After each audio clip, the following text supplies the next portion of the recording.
Hi dears, this is Angel. Welcome to Study Table. Today we are going to see all the question answers of the chapter Medieval India Art and Literature. Okay? മധ്യകാല India കലയും സാഹിത്യവും എന്ന പാഠത്തിലെ എല്ലാ ചോദ്യോത്തരവും നമ്മളിന്ന് നോക്കാൻ പോവുകയാണ്. Okay, കഴിഞ്ഞ ക്ലാസ്സുകളിൽ എക്സ്പ്ലനേഷൻ ടൈമിലൊക്കെ ഞാൻ പറഞ്ഞിരുന്നു നിങ്ങൾ ആൻസറൊക്കെ കണ്ടെത്തി വെക്കണമെന്ന്. ഓക്കെ, എല്ലാവരും വെച്ചിട്ടുണ്ടല്ലോ അല്ലേ? നമുക്കൊന്ന് നോക്കാം. Let's begin the first one. What information can you gather from it? നമ്മുടെ ടെക്സ്റ്റിൽ നമുക്കൊരു ചോദ്യം തന്നിട്ടുണ്ടല്ലേ, എന്ത് വിവരമാണ് നിങ്ങൾക്ക് ഇതിൽ നിന്നും കണ്ടെത്താൻ കഴിയുന്നത്? നമുക്ക് ഈ ചാപ്റ്റർ തുടങ്ങുന്നിടത്ത് നമുക്കൊരു സൺ ടെമ്പിളിനെ കുറിച്ചുള്ള വിവരണം തന്നിട്ടുണ്ട് അല്ലേ? ആ വിവരണത്തിൽ നിന്നും നമ്മളോട് പറഞ്ഞിരിക്കുന്നത് എന്തെല്ലാം വിവരങ്ങളാണ് നമുക്കിൽ നിന്ന് കണ്ടെത്തി പോയിന്റ്സ് ആയിട്ട് എഴുതാൻ പറ്റുന്നതെന്നാണ് ചോദിച്ചിരിക്കുന്നത്. ആദ്യത്തെ പോയിന്റ് നമുക്ക് അവർ തന്നിട്ടുണ്ട്. Okay, stones of different colours we brought from different parts of India for the construction of the temple. അതായത് ക്ഷേത്രത്തിന്റെ നിർമ്മാണത്തിന് ആവശ്യമായ പല നിറത്തിലുള്ള ശിലകൾ ഇന്ത്യയുടെ വിവിധ ഭാഗങ്ങളിൽ നിന്നും കൊണ്ടുവന്നു. ഓക്കെ, നെക്സ്റ്റ് പോയിന്റ് നമുക്ക് എന്ത് എഴുതാം? Stones 25 feet high and weighing 56,000 pounds for the temple dome were transported from over 100 miles through waterways and were installed at the top of the temple at a height of 200 feet. അതായത് അടുത്ത point നമുക്ക് എന്തെഴുതാം? 25 അടി പൊക്കവും 56,000 മഞ്ഞ് ഭാരവുമുള്ള ശിലകൾ 100 mile ദൂരം ജലമാർഗത്തിലൂടെയാണ് കൊണ്ടുവന്നതെന്ന് നമുക്ക് എഴുതാം അല്ലേ? അതേപോലെ 200 അടി ഉയരത്തിൽ ക്ഷേത്ര ശിഖരത്തിൽ സ്ഥാപിച്ചു എന്ന് നമുക്ക് എഴുതാം. നെക്സ്റ്റ് പോയിന്റ് നമുക്ക് എന്തെഴുതാം? 1200 സ്കൾപ്ചേഴ്സ് വർക്ക് ടൈലസ്ലി ഫോർ 12 years. അതായത് 1200 ശില്പികൾ ഏകാഗ്രതയോടെ 12 വർഷം നിരന്തരം അവര് പണിയെടുത്തു. ഓക്കെ, അപ്പം ഈ 3 പോയിന്റ് നമുക്ക് ഇതിൽ നിന്നും എഴുതാം. Next one, the Pallava period was the golden period of temple architecture substantiate. അതായത് പല്ലവന്മാരായ രാജാക്കന്മാരുടെ കാലഘട്ടത്തിലായിരുന്നു ഏറ്റവും നല്ല രീതിയിൽ ക്ഷേത്ര നിർമ്മാണ പണി ഉണ്ടായിരുന്നത്. ഇതിനെക്കുറിച്ച് എഴുതാൻ പറഞ്ഞാൽ നമുക്ക് എന്തെഴുതാൻ പറ്റും answer? The Pallavas were the rulers based at Kanchipuram in South India. Mahabalipuram was the major port city. The temples constructed in Mahabalipuram during the reign of the Pallava king Narasimhavarman are known as Pancharathas. Each temple here is carved out of a single rock. Such rock-cut temples were brought in several parts of India. The cave temple at Ellora in Maharashtra were built in this style. They were built during the period between 6th and 12th century CE. The temples of Buddhists, Jains and Vaishnavites and Shaivites can be found here. നമ്മൾ ഇതൊക്കെ discuss ചെയ്തത് ഞാൻ എന്താ ഇപ്പൊ പറഞ്ഞത്? മധ്യകാല ഇന്ത്യയില് തെക്കേ ഇന്ത്യയെ കാഞ്ചീപുരത്ത് ആസ്ഥാനമാക്കി ഭരണം നടത്തിയ രാജാക്കന്മാരായിരുന്നു ആര്? പല്ലവന്മാർ. ഓക്കെ, അവരുടെ പ്രധാന തുറമുഖ നഗരമായിരുന്നു എന്ത്? മഹാബലിപുരം. ഓക്കെ, അതുപോലെ പല്ലവ രാജാവായ നരസിംഹവർമ്മന്റെ കാലത്ത് അവിടെ നിർമ്മിച്ച ക്ഷേത്രങ്ങളായിരുന്നു എന്ത്? പഞ്ചരഥങ്ങൾ എന്ന പേരിൽ അറിയപ്പെടുന്നത്. അതുപോലെ തന്നെ ഇവരുടെ പ്രത്യേകത എന്താണ്? അവയോരോന്നും ഒറ്റ കല്ലിൽ കൊത്തിയെടുത്തവയായിരുന്നു.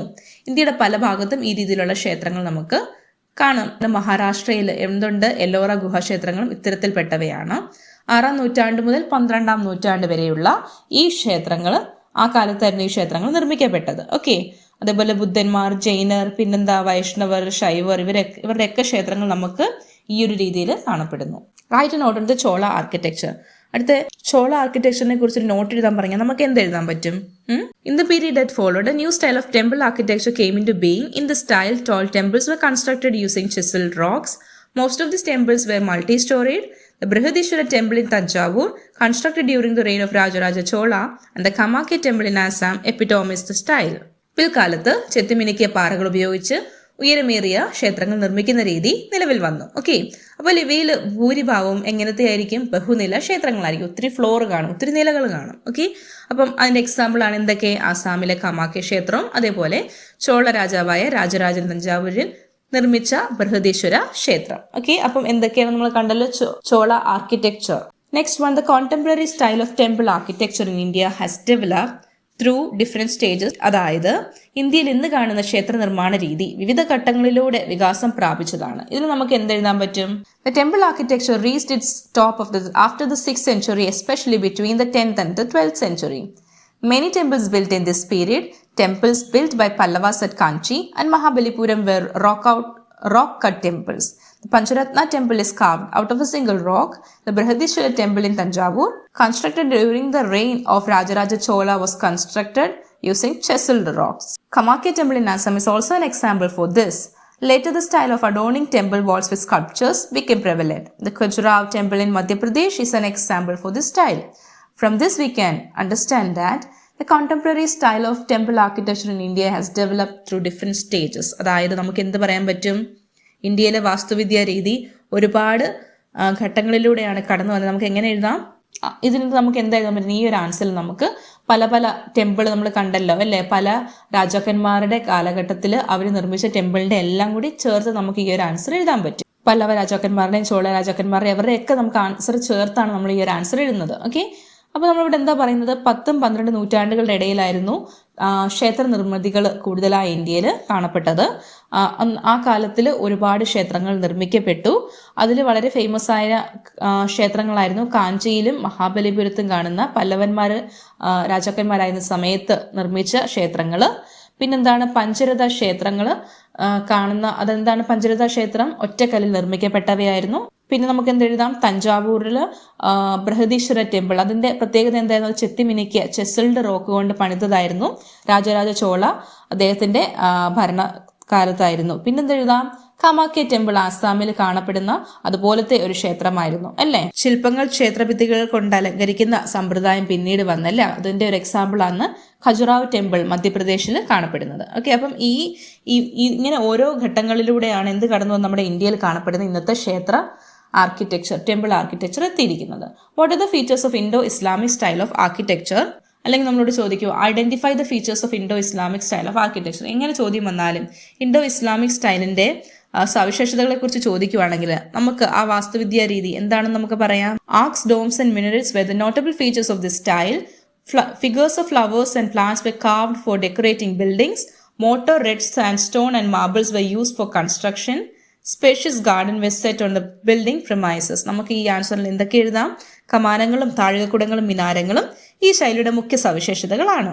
കെട്ടിടങ്ങളിൽ അലങ്കാരത്തിന് വേണ്ടി പുഷ്പങ്ങളുടെയും സസ്യങ്ങളുടെയും രൂപങ്ങൾ കൊത്തിവെച്ചു.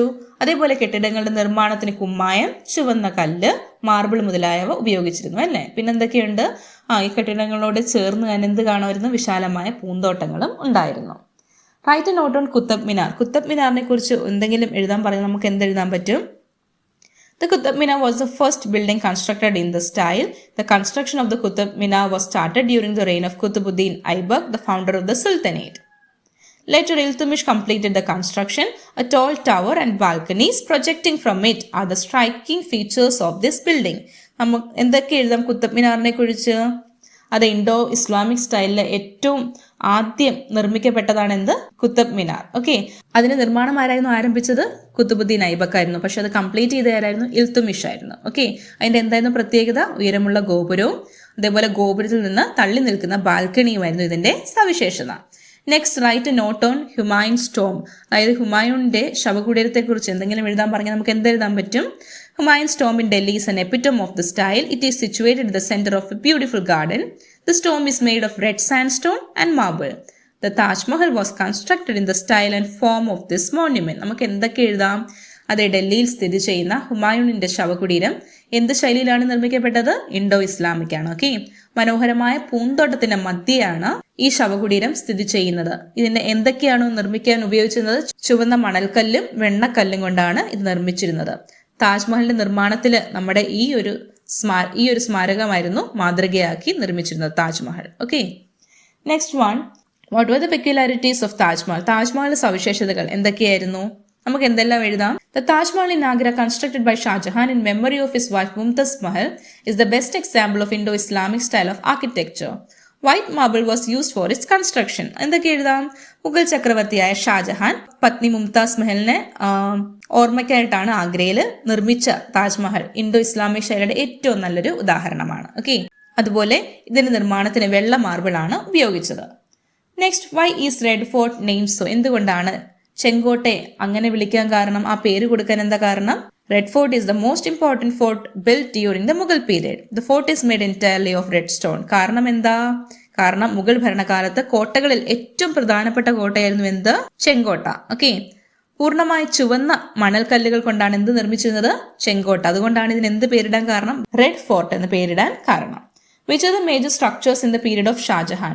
ഷാജഹാൻ ചക്രവർത്തിയുടെ കാലഘട്ടത്തിലുള്ള ഏറ്റവും അറിയപ്പെട്ട ഫേമസ് ആയിട്ടുള്ള നിർമ്മിതികൾ എന്തൊക്കെയായിരുന്നു? താജ്മഹൽ, റെഡ് ഫോർട്ട്, അതേപോലെ Juma Masjid at Delhi. Okay, complete the table on structures, the names and the features. Page number 110 നമ്മളൊരു ചോദ്യം കാണുന്നുണ്ടല്ലോ, അത് നമുക്ക് എങ്ങനെ കംപ്ലീറ്റ് ചെയ്യാൻ പറ്റുന്നത്? ഇതൊക്കെ നിങ്ങൾ ചെയ്ത് കാണുമല്ലോ അല്ലേ? എങ്ങനെയാണ് ഇത് ചെയ്യുന്നത്? പിക്ചർ നോക്കിയിട്ട് അതിന്റെ നെയിം എഴുതണം, അതേപോലെ അതിന്റെ സവിശേഷതകൾ, അതിന്റെ ഫീച്ചേഴ്സ് എഴുതണം. ഓക്കെ, എന്തെഴുതാം? ഫസ്റ്റ് വൺ നമുക്ക് തന്നിട്ടുണ്ട്, ബൃഹദീശ്വര ടെമ്പിൾ ആണ്, അതിന്റെ സവിശേഷതകൾ കൊടുത്തിട്ടുണ്ട്. സെക്കൻഡ് എന്താണ്? കുത്തബ് മിനാർ ആണ് അല്ലേ. നമുക്കതിൽ എന്തൊക്കെ എഴുതാം? Features: Qutubuddin Aibak begins to build, completed by Iltutmish. അതായത് കുത്തുബുദ്ദീൻ ഐബക്ക് അത് തുടങ്ങി, അതേപോലെ കംപ്ലീറ്റ് ചെയ്തത്, പൂർത്തിയാക്കിയത് ഇൽത്തുമിഷ് ആണ്. പിന്നെന്തെഴുതാം? Tall tower and balconies projecting from it. അതിനുശേഷം നമുക്ക് എന്തെഴുതാം? First structure in the sultanate period and situated at Delhi. ഈ പോയിന്റ്സ് ഒക്കെ നമുക്ക് എഴുതാം. മൂന്നാമത്തെ എന്താണ്? താജ്മഹൽ ആണ് കൊടുത്തേക്കുന്നത്. താജ്മഹലിന്റെ എന്തൊക്കെ സവിശേഷതകളാണ്? Constructed by Shah Jahan. ഷാജഹാൻ ആണ് കൺസ്ട്രക്ട് ചെയ്തത്. ആരുടെ ഓർമ്മയ്ക്കായിട്ടാണ്? വൈഫ് മുംതസ് മഹലിന്റെ ആണ്. എവിടെയാണ് ഇത് സ്ഥിതി കൊള്ളുന്നത്? ആഗ്രയിലാണ്. Situated at Agra. White marble was use for its construction. അതിന്റെ നിർമ്മിതിക്ക് എന്താണ് ഉപയോഗിച്ചിരുന്നത്? വൈറ്റ് മാർബിൾ ആണ്. Next red fort. Okay, red fort അതായത് ചെങ്കോട്ട. അതിന്റെ പ്രത്യേകത എന്താ? Most important fort build during the Mughal period. Mughal കാലഘട്ടത്തിലെ ഏറ്റവും ഇമ്പോർട്ടൻ്റ് ആയിട്ടൊരു കോട്ടയായിരുന്നു എന്ത്? പ്രധാനപ്പെട്ട കോട്ടയായിരുന്നു ചെങ്കോട്ട. അതാരായിരുന്നു നിർമ്മിച്ചത്? അതും ഷാജഹാൻ തന്നെയായിരുന്നു. അതേപോലെ അത് എങ്ങനെയായിരുന്നു, എന്തുകൊണ്ടാണ് നിർമ്മിച്ചത്? റെഡ് സാൻഡ് സ്റ്റോൺ കൊണ്ടായിരുന്നു. അത് എവിടെയാണ് സ്ഥിതി കൊള്ളുന്നത്? ഡൽഹിയിലാണ്. Next one Juma Masjid. Okay, Juma Masjid എവിടെ തന്നെയാണ്? സിറ്റുവേറ്റഡ് അറ്റ് ഡൽഹിയാണ്. Built by Shah Jahan. Completely built by red sandstone. ഇതും എന്ത് തന്നെയാണ്? ഇത് ഷാജഹാൻ നിർമ്മിച്ചതാണ്. അതേപോലെ ഇതും റെഡ്, ചുവന്ന മണൽക്കല്ലുകൊണ്ടാണ് ഇതും നിർമ്മിച്ചിരുന്നത്. ഓക്കെ, അപ്പൊ നമ്മൾ നോക്കി ഈ മുഗൾ പീരീഡിൽ ഏറ്റവും കൂടുതൽ ആരുടെ കാലഘട്ടത്തിലായിരുന്നു? ആര് ഭരിച്ച കാലഘട്ടം? ഷാജഹാൻ ഭരിച്ച കാലഘട്ടത്തിലായിരുന്നു ഇങ്ങനത്തെ നിർമ്മിതികൾ കണ്ടിരുന്നത് അല്ലേ. Next one, how the temples built by Vijayanagara kings differ from previous structures. അതായത് വിജയനഗര രാജാക്കന്മാർ നിർമ്മിച്ച പ്രധാന ക്ഷേത്രങ്ങളിൽ കുറെ മാറ്റങ്ങൾ കാണായിരുന്നു. ഓക്കെ, മുൻകാല നിർമ്മിതികളിൽ നിന്നും ഇവരുടെ നിർമ്മിതികൾ, ക്ഷേത്ര നിർമ്മിതികളിൽ പല മാറ്റങ്ങളുണ്ടായിരുന്നു. എന്തൊക്കെയാണ് ആ മാറ്റങ്ങൾ? Page number 111 They are multi-storied and built of chiseled rocks. Mandapas were built adjacent to the temples. Pillars with carvings were constructed. Temples were expanded. അതായത് നമുക്ക് എന്തൊക്കെ എഴുതാം? ഇവ പാറകൾ ചെത്തിമിനുക്കി നിർമ്മിച്ച ബഹുനില ക്ഷേത്രങ്ങളാണ്. ഓക്കെ, അതേപോലെ ക്ഷേത്രങ്ങളോട് ചേർന്ന് എന്തുണ്ട്? മണ്ഡപങ്ങളുണ്ട്. പിന്നെന്തുണ്ട്? അലങ്കാര പണികളുള്ള തൂണുകളും ഉണ്ടായിരുന്നു അല്ലെ. അതുപോലെ തന്നെ ക്ഷേത്രങ്ങൾ ഒത്തിരി എക്സ്പാൻഡ് ചെയ്തു, വിപുലപ്പെടുത്തി. Okay, what was the style of architecture bring by the Portuguese. പോർച്ചുഗീസുകാരെ ഇന്ത്യയിൽ പരിചയപ്പെടുത്തിയ വാസ്തുവിദ്യാ ശൈലി എന്തായിരുന്നു? Gothic style. ഓക്കെ, ഓർമ്മയുണ്ടോ gothic style? Next one, write an order on the gothic style of architecture.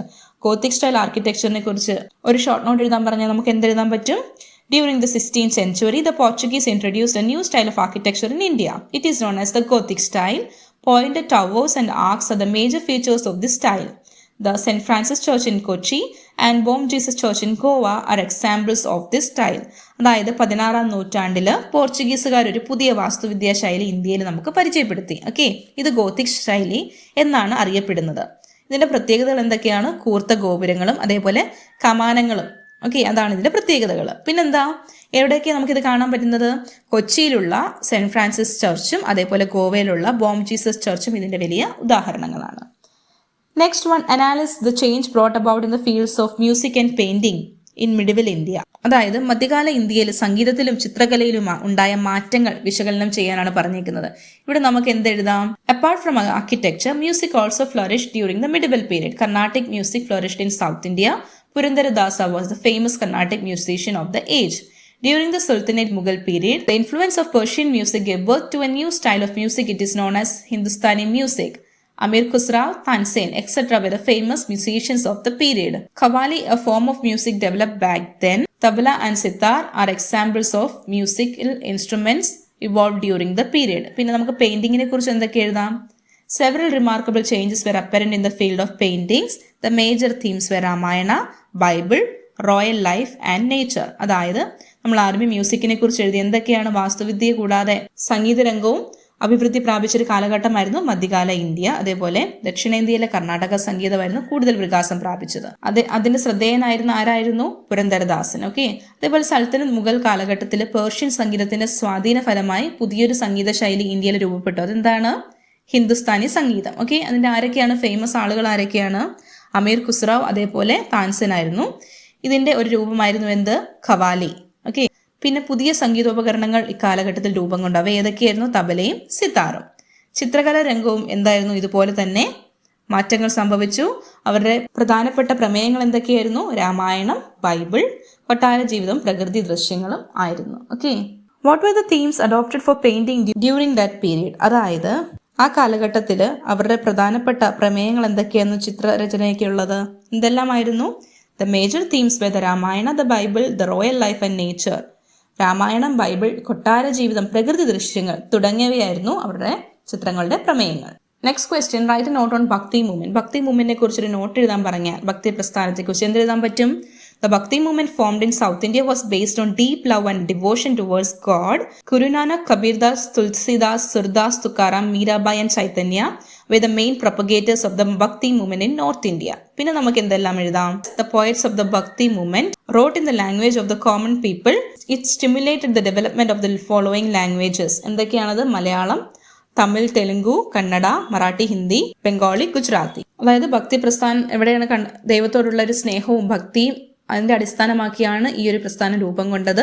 ഇതിന്റെ മെയിൻ പ്രചാരകരാരായിരുന്നു? ഉത്തരേന്ത്യയിൽ ഗുരുനാനക്, കബീർദാസ് തുടങ്ങിയവരായിരുന്നു. ഭക്തി പ്രസ്ഥാനത്തിന്റെ കവികളെല്ലാം സാധാരണക്കാരന്റെ ഭാഷയിലായിരുന്നു രചിച്ചിരുന്നത് കവിതകളൊക്കെ. അതുകൊണ്ട് പ്രാദേശിക ഭാഷകളുടെ വളർച്ചയ്ക്ക് ഇത് സഹായകരമായി. അടുത്ത സൂഫി മൂവ്മെന്റിനെ കുറിച്ച് എഴുതാൻ പറയും. നമുക്ക് എന്തെഴുതാം? The Sufis rejected luxuries life and gave importance to spiritual life. The term Sufism was derived from the Arabic word Suf. Khwaja Moinuddin Chishti, Nizamuddin Auliya were the propagators of Sufism. The Sufi movement played a major role in the development of the Urdu language. Urdu was formed by the hybridization of Arabic, Persian and the Indian languages, Hindi and Sanskrit. സൂഫി പ്രസ്ഥാനത്തെക്കുറിച്ച് നമുക്ക് എന്തെഴുതാം? ആഡംബര ജീവിതത്തെ എതിർക്കുകയും അതേപോലെ ആത്മീയ ജീവിതത്തിന് പ്രാധാന്യം നൽകുകയും ചെയ്തവരായിരുന്നു ആര്? സൂഫികൾ. സൂഫ് എന്ന അറബ് വാക്കിൽ നിന്നാണ് സൂഫിസം എന്ന പദം ഉണ്ടായത്. പിന്നെ ഇതിന്റെ പ്രധാനപ്പെട്ട പ്രചാരകരായിരുന്നു? ഖ്വാജ മൊയിനുദ്ദീൻ ചിസ്തിയും അതേപോലെ നിസാമുദ്ദീൻ ഓലിയയും ആയിരുന്നു. സൂഫി പ്രസ്ഥാനം ഉറുദു ഭാഷയുടെ വളർച്ചയിൽ പ്രധാന പങ്ക് വഹിച്ചു. എങ്ങനെയാണ് ഉറുദു ഭാഷ ഉണ്ടായത്? അതെ, പല ഭാഷകളുടെ കൂടിച്ചേരലുകളായിരുന്നു. ഏതൊക്കെ ഭാഷകളായിരുന്നു? അറബിയും പേർഷ്യനും അതേപോലെ നമ്മളുടെ ഹിന്ദിയും സംസ്കൃതവും, ഈ ലാംഗ്വേജ് എല്ലാം കൂടി കൂട്ടിക്കലർന്ന ഒരു ഭാഷയാണ് എന്ത്? Urdu. Next one, evaluate the role of the Bhakti and Sufi movement in the growth and development of literature and regional languages in medieval India. അതായത് ഭക്തി സൂഫി പ്രസ്ഥാനങ്ങൾ ഇന്ത്യയിൽ സാഹിത്യത്തിന്റെ പുരോഗതിക്കും പ്രാദേശിക ഭാഷകൾക്കും എങ്ങനെയൊക്കെയാണ് വളർച്ചയാകാൻ കാരണമായത്? ഈ ഒരു ആൻസർ നമുക്ക് എന്തൊക്കെ എഴുതാം? In addition to the progress in the fields of architecture, music and paintings, literature also gained much advancement in medieval India. The Bhakti and Sufi movement, which originated during the medieval period, played a major role in the progress of literature. The poet of the Bhakti movement wrote in the language of the common people. പിന്നെ ആ languages എഴുതണം. അതുപോലെ സൂഫി മൂവ്മെന്റിനെ കുറിച്ചും ഇവിടെ എഴുതണം. എന്തൊക്കെ സൂഫി മൂവ്മെന്റിനെ കുറിച്ച് എഴുതാൻ പറ്റും? Sufi movement played a major role in the development of the Urdu language. Urdu was formed by the hybridization of Arabic, Persian and the Indian languages, Hindi and Sanskrit. Okay. Next question നമുക്ക് എന്താണ്? Page number 115. Collect information on the literary works in regional languages and the respective authors from the given chart and complete the table given below. നമുക്ക് തന്നിരിക്കുന്ന page number 114 തന്നിരിക്കുന്ന chart നോക്കി നമുക്ക് താഴെ കൊടുത്തിരിക്കുന്ന table complete ചെയ്യണം. ഓക്കെ. അപ്പോൾ regional languages വർക്ക്സും അതേപോലെ ഓത്തേഴ്സും പ്രാദേശിക ഭാഷകളും കൃതികളും അവരുടെ സാഹിത്യകാരന്മാരുടെയും പേരുകളാണ് നമുക്ക് എഴുതാനുള്ളത്. ഫസ്റ്റ് ലാംഗ്വേജ് നമുക്ക് മലയാളം എഴുതാം. എന്തൊക്കെ വർക്കുകളാണ് മലയാളത്തിൽ ഉണ്ടായിരുന്നത്? ആധ്യാത്മ രാമായണം, അത് എഴുത്തച്ഛനായിരുന്നു. പിന്നെന്താണ്? കൃഷ്ണഗാഥ, അത് ചെറുശ്ശേരിയായിരുന്നു. അടുത്തത് ഹിന്ദിയിൽ എന്തൊക്കെ ഉണ്ടായിരുന്നു? രാമചരിതമാനസ്, അതാരായിരുന്നു എഴുതിയത്? തുളസീദാസ്. അതേപോലെ മുത്ല ഉൽ അൻവർ, അതാരെഴുതിയതായിരുന്നു? കബീർ. സുർസാഗർ, സുർദാസ് എഴുതിയത്. തമിഴില് ആരൊക്കെ എഴുതിയിരുന്നു? പെരുമാൾ തിരുമൊഴി, കുലശേഖര അൽവർ എഴുതിയിരുന്നത്. അതേപോലെ ഇർമാവതാരം, അതാരെഴുതിയായിരുന്നു? കമ്പർ എഴുതിയത്. പിന്നെ കലിംഗ തുപ്രാണി, അതാരെഴുതിയതായിരുന്നു? ജയൻ കൊണ്ടൻ. പെരിയ പുരാണം ചെകിഴർ എഴുതിയത്. അതേപോലെ നളവെമ്പ, അതെഴുതിയതാരായിരുന്നു? പുകഴന്തി. ഓക്കെ. ഇനി മറാഠിയിൽ എന്ത് വർക്ക് ഉണ്ടായിരുന്നു? മറാഠി ഭാഗവതമായിരുന്നു, അതെഴുതിയത് ഏക്നാഥ് ആയിരുന്നു. ഗുജറാത്തി ഭാഗവതമായിരുന്നു, അതെഴുതിയത് പ്രേമനന്ദയായിരുന്നു. അതേപോലെ തെലുങ്കില് മഹാഭാരതമായിരുന്നു, എഴുതിയത് നനയ്യായിരുന്നു. ഒഡിയ മഹാഭാരതം എഴുതിയത് സരളദാസയായിരുന്നു. ബംഗാളിയിൽ ബംഗാളി രാമായണം എഴുതിയിരുന്നത് കൃത്തിവാസയായിരുന്നു. കന്നഡയിൽ വിക്രമാർജുന വിജയം എഴുതിയത് പമ്പയായിരുന്നു. Okay. Next one, which form of architecture formed in the sultanate period, how it was form. അതായത് സുൽത്തനേറ്റ് കാലഘട്ടത്തിൽ എന്ത് വാസ്തുവിദ്യാ ശൈലിയായിരുന്നു രൂപം കൊണ്ടത്? എങ്ങനെയായിരുന്നു വാസ്തുവിദ്യാ ശൈലി രൂപം കൊണ്ടത്? ഏതായിരുന്നു അത്? ഇൻഡോ ഇസ്ലാമിക് ആർക്കിടെക്ചർ ആയിരുന്നു അല്ലേ? എങ്ങനെയായിരുന്നു അത് വന്നത്? Skilled architects from Turkey and Persia were brought to India for the construction of different structures. The indigenous sculptors, laborers and masons also joined them. The Indo-Islamic style evolved out of the amalgamation of the styles of both the group. അതായത് നമ്മൾ പഠിച്ചിരുന്നല്ലോ, ടർക്കിയിൽ നിന്നും പേർഷ്യയിൽ നിന്നും ഒക്കെ നല്ല കഴിവുള്ള ആർക്കിടെക്ചർമാർ എവിടെ വന്നു? ശില്പികൾ ഇന്ത്യയിലേക്ക് വന്നു. ഇന്ത്യയിൽ ഉള്ള ശില്പികളും അതേപോലെ ഇവരുടെ കഴിവുകളും രണ്ടും കൂടി മിക്സ് ആയിട്ടുള്ള അമാൽഗമേഷൻ, അതായത് ഒത്തുചേർന്നുള്ള ഒരു ആർക്കിടെക്ചറാണ് എന്ത്, ഇൻഡോ ഇസ്ലാമിക് ആർക്കിടെക്ചർ. ഓക്കെ, അപ്പം ഇതിലൂടെ നമ്മുടെ ഈ ചാപ്റ്ററിൻ്റെ എല്ലാ ക്വസ്റ്റ്യൻ ആൻസേഴ്സ് നമ്മൾ കവർ ചെയ്തിരിക്കുന്നു. ഓക്കെ, എന്തെങ്കിലും ഡൗട്ട് ഉണ്ടെങ്കിൽ നിങ്ങൾക്ക് കമൻറ്റ് ചെയ്യാം. ഓക്കെ, നിങ്ങൾക്ക് ഇത് ഹെൽപ്ഫുൾ ആയിരുന്നെങ്കിൽ നിങ്ങൾ എന്ത് ചെയ്യണം, ഫ്രണ്ട്സിനൊക്കെ ഷെയർ ചെയ്യണം, അതേപോലെ ലൈക്ക് ചെയ്യാൻ മറക്കരുത്, അപ്പോൾ കമൻറ്റും ചെയ്യുക. Okay, so keep watching. God bless you. Thank you.